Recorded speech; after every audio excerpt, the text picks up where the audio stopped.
use of reserves in an SMSF can be a very powerful strategy, especially around 30 June. Joining me today is Principal of Now Infinity, Grant Abbott, to discuss the reserving issues. Welcome, Grant. Hi Darren, how are you? I'm very well, thank you. That's good. So why would trustees consider a reserving strategy? Well, there's many instances of reserving strategies. It really goes back. I've been writing in, obviously, the Self-Managed Super magazine around my whole guide to SMSF reserves.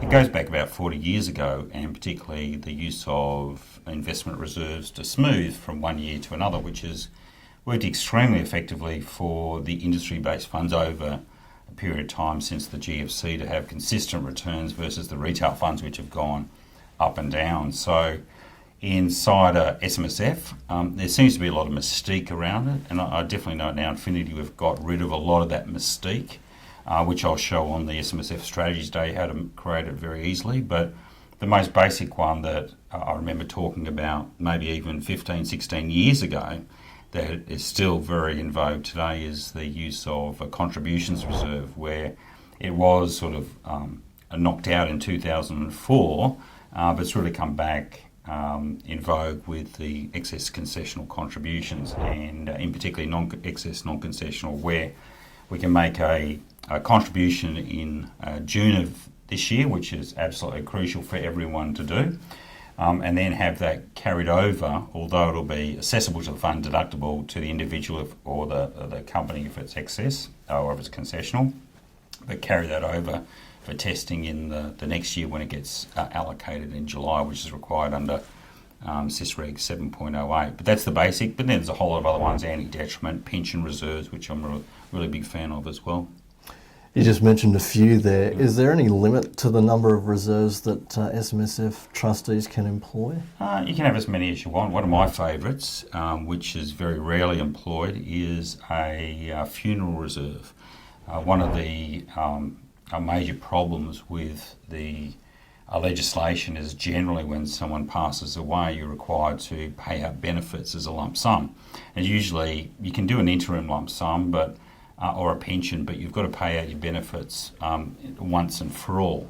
However, where does that fit with the funeral? Because if I pay out funeral, then ostensibly I've got to get everything up and wrapped up and running, which doesn't happen from a estate planning perspective. Mm-hmm. Whereas if we've got a funeral benefits reserve, when someone passes away, if I've stoked money up inside that, then I can pay it directly out.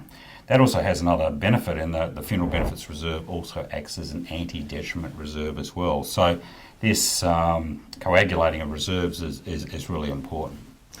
Now, the investment strategy of the fund plays a very important part if you do want to use a reserving strategy, doesn't it? Yeah, well, it's still a requirement to have to understand reserves are a back-end solution. So we have a members account, but then they're there for a purpose.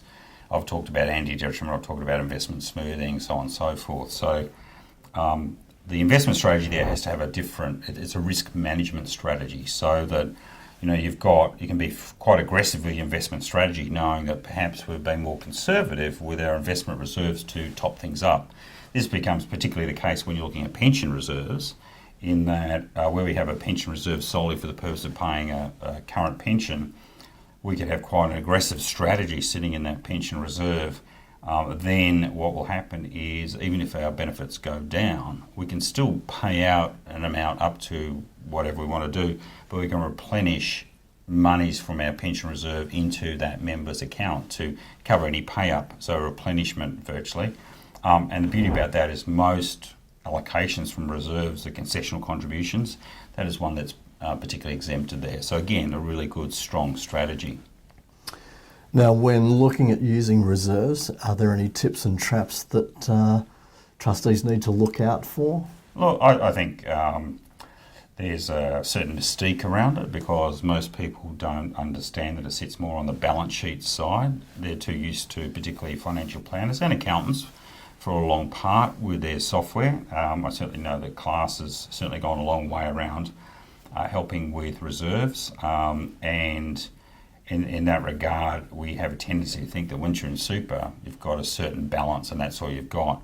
Whereas reserves, which can be created through life insurance proceeds or particularly with earnings as we go through particularly good periods of earnings, we really need to understand how we create those, how we then allocate to them, and then how we take away from them. Because we need to meet SIS guidelines, APRA guidelines, and tax office guidelines. And there's a wealth of opinion sitting in there. I'll be showing that all on the strategies day and going deeply into reserves and a quick smash out on there. But I think it's really important. And I know that a lot of people have been with me for 5 to 10 years. They use them absolutely regularly and religiously, and they've got some absolutely amazing rulings from the tax office. So it's a matter of diving in, using the right documentation. We've got a whole raft of that now, Infinity, and really making the best. But as I said, SMSF Strategies Day, I'll be showing everything. Now, you've mentioned the Strategies Day, and of course reserves is one of the topics on the agenda. What are some of the other things that you might be discussing on the day? Well, I've done a case study that has got absolutely everything in it that I would challenge anyone in the industry, from the heavyweights down to the lightweights, to see if they can crack this case study, because it's a mix of everything I've seen before, from the overseas second spouse, to children, to utilisation of reserves. It brings absolutely everything together, LRBAs, the whole works.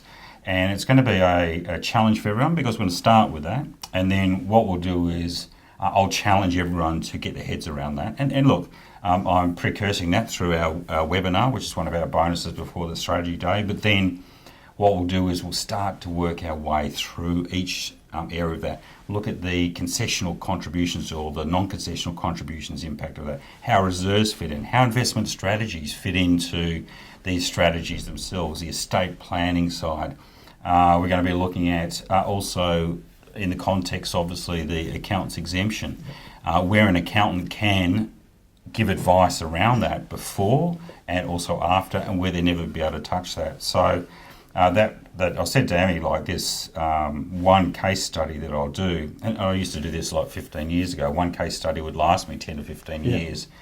This one's either going to take me to my retirement or my grave. So if anybody's interested, that's the SMSF Strategies Day with Grant Abbott. That's going to be presented by Self-Managed Super magazine.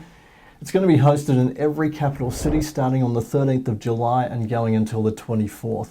If you want more information or register for the event, please visit www.smsmagazine.com.au/events and have a look at the agenda and some of the other topics that Grant will be discussing on the day.